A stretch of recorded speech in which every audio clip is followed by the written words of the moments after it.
the embarrassing part is I'm actually in technology class. Thank you. Bye. I know. I hate taking very much. Then I'll be writing. Okay, thank you so much. And I was told that I could read, but I'm not going to read because I figure you guys can all read the book on your own. So I'm just going to talk for a minute about writing for young adults, and then I'm hoping that we can just do questions and answers because I think that's a lot more interesting. I can stand up here and babble forever, and I've been known to do that before. But basically, I write for teenagers because I fell into it sort of backwards by accident. We were talking about Pink Floyd earlier.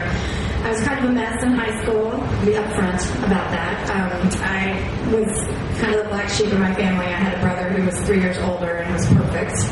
He's still perfect, which is, I've gotten used to it now. I always loved to write. I always loved to read, but I kind of went over to the dark side. My dad always jokes about Shakespeare. As a Shakespearean, there's a period in Shakespeare's life that they call the lost years or the dark years. He was very prolific, and then he stopped writing for a long time, and then he came back and he was prolific again. And my dad always sort of frames my wild years of high school in the same way. I was writing a little bit, and then I disappeared, and then I came back. But luckily, it gave me a lot of good material. I have yet to meet a YA author who really loved high school. They might exist, but I just haven't met any of them.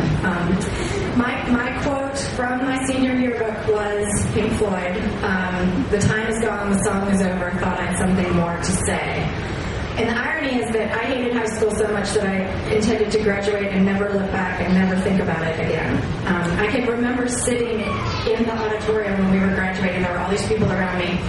I graduated the class of 88, which I know a lot of you weren't born yet, but don't tell me that because that always gets me really depressed. But there were people on either side of me that were all crying, and they were all nostalgic, and they were like, 88 forever! We'll never forget! And I was just like, oh, get me out of here, I'm never going to think about any of you ever again. But the ultimate irony is that I spend half of my day every day thinking about high school. So clearly there was a lot more material there than I anticipated. It is the best thing that has ever happened to me because those of you who write for teens, who read, know that it is just the most enthusiastic audience you could ever find. And the reason is that they're just connecting with books. They're just finding something of themselves on the page.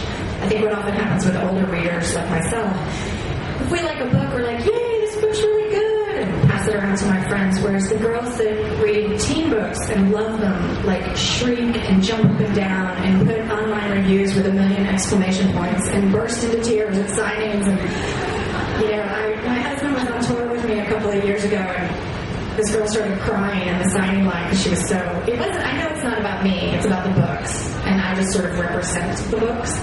But my husband was so just rattled by this girl crying over me, and he was just like patting her on the shoulder. She's nothing special, trust me. If you only knew. She doesn't wash the dishes right. She doesn't, she always leaves things in the sink, kind of thing. But anyway, I feel very, very fortunate, and young adult has changed so much since my first book came out in 1996, when literally there was no teen reader section.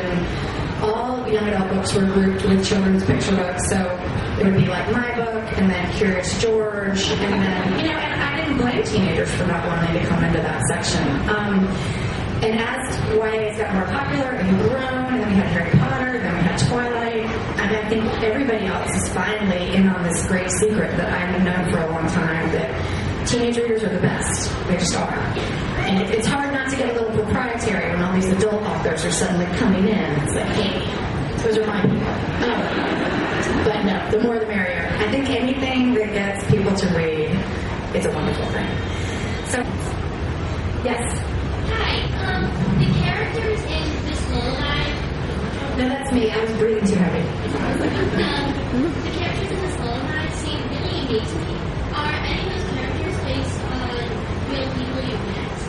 are the characters in This Lullaby based on people that I've met? Not really. I wrote that book after I'd actually written another book that I wasn't really happy with. My publisher liked it, and they wanted to buy it. And I remember I sent it off, and they gave me this long, editorial letter, like, well, we love it, but you need to fix this, and that happens with every book, because my first drafts are usually awful. But for some reason, I just was like, I don't want to work on this book. And I took it back, which is unheard of. So I said, I just don't want to sell it. I don't want this to be my next book. And then I just took some time off, and I wrote This Lullaby. And I think I wrote it for me, was the one thing. I wasn't trying to think about anybody else. And also I think that the character, especially Remy, is unique because she's the least like me of any of my characters. I mean, I wish I was Remy in high school and now, in terms of just the confidence and carrying herself so well and being able to solve any problem. I mean, that's the kind of person I wish I was. As far as Dexter, a lot of people always want to know if Dexter was based on a real person.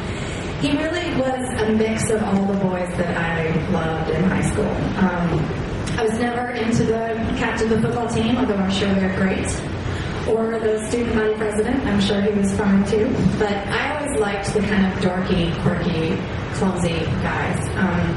So I took all the best qualities. That's the nice thing about writing, and kind of made him. But his name, just so you know, I took from a local musician in Chapel Hill named Dexter Weber, who played with a band called the Flat Duo Jets. And now he's still around. He's older than me. He has like 1 million bands. And my husband knows someone who knows him. And so my husband was like, oh, Dexter might come over some night. And I was like, no. I was like, I just can't, like, the inspiration for Dexter in my house, I would just die. I don't think I can handle it. And I'm sure he doesn't know, nor would he care. I'm sure he doesn't read my books. But if you're from Chapel Hill, you probably have heard of Dexter Weber, so that's where I got the name from. Yes? You're a really good author. I think I just started reading one of your books, Just Listen. And I thought the idea was so original. I wanted to know where you got your ideas. The idea for Just Listen. Well, really, Just Listen came, I had sort of some idea in my head, but actually I was doing a speaking engagement at a school in North Carolina, and I was sitting in the little waiting room waiting to go on stage, and they had, a lot of times they'll have yearbooks out at a school. And I opened up the yearbook and I was flipping through, and there were all these senior pages at the back where students could put their own personal pictures or whatever. And there was this picture of these 3 girls sitting in front of a beautiful house with a swimming pool. Beautiful girls, obviously sisters. And I just remember looking at that picture and thinking, their lives must just be so perfect.